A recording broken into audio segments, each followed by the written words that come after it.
10 years ago, I actually graduated high school on this stage. I have very similar feelings right now as I did back then. Slight nerves, a little bit of anxiety, but mostly so much excitement. My name is Melanie Calzada, and I am the daughter of an immigrant. Lately, that word, immigrant, has been part of many hot topic discussions. But I'm not here today to debate the topic. I'm here to give it a face, a name, a story. Have you all heard of the saying, the apple doesn't fall far from the tree? Basically, it describes how sons and daughters resemble their parents. In that context, the saying definitely applies to my mother and I. We have the same eyes, the same stubborn personality, and we share the same embarrassing obsession for crime TV shows. However, our lives have taken two very different paths. As I mentioned, I was lucky enough to graduate high school on this very stage, while my mom was not able to advance beyond the 9th grade. Because of her sacrifices and the challenges that we endured together, my apple has fallen far from her tree. My mother, Alma Lorena Calzada, was born in Chihuahua, Mexico on November 30th.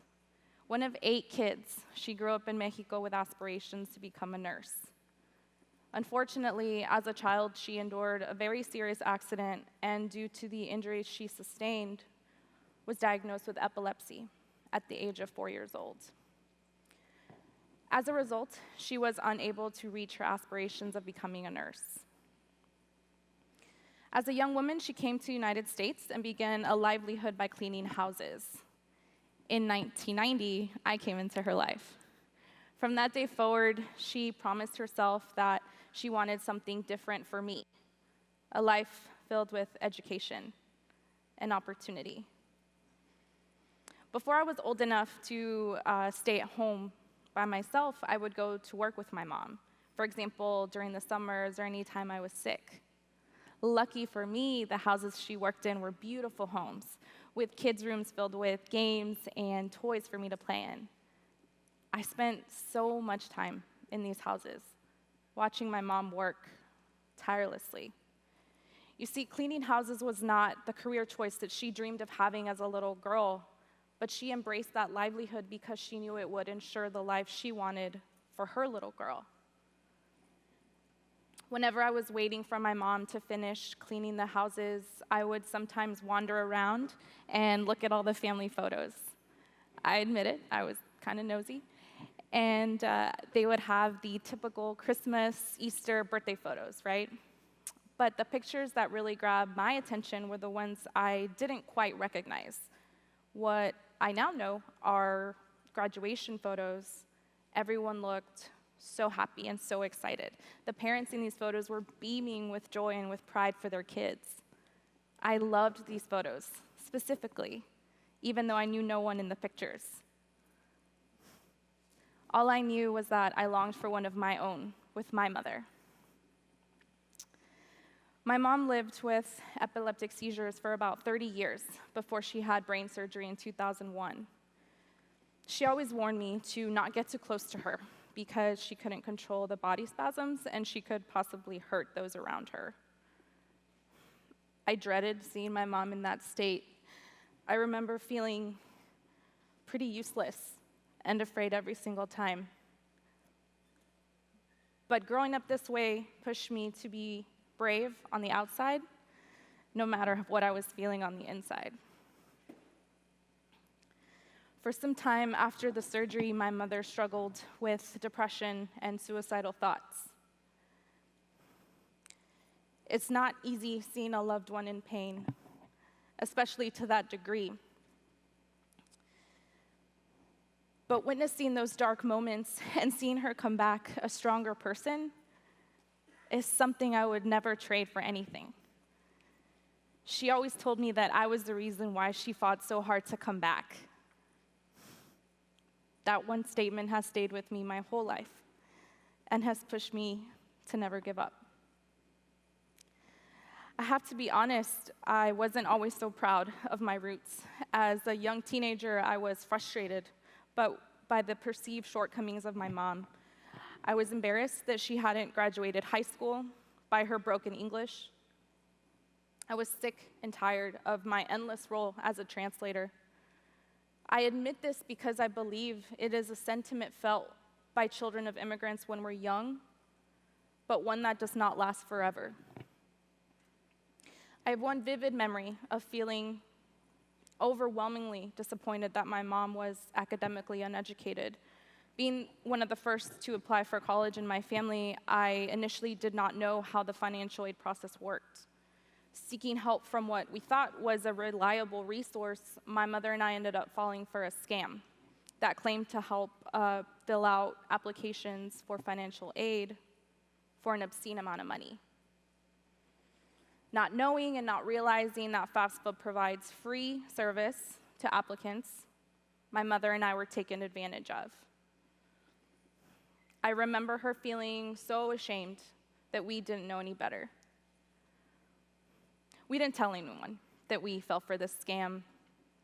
As disappointing as the setback was, it shaped my willingness to solve problems by myself, to figure things out on my own.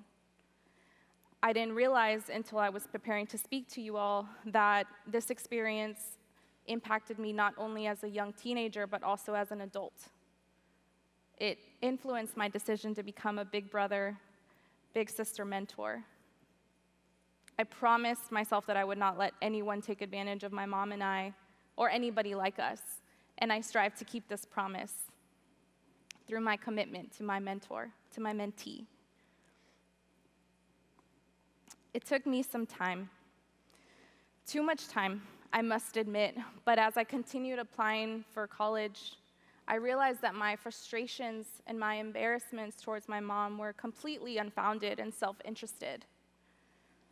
What I failed to see was that my work ethic, the core of who I was, the only reason I was applying to college in the first place, all of that originated by my mom's work ethic in those houses, by witnessing her strength and her endurance.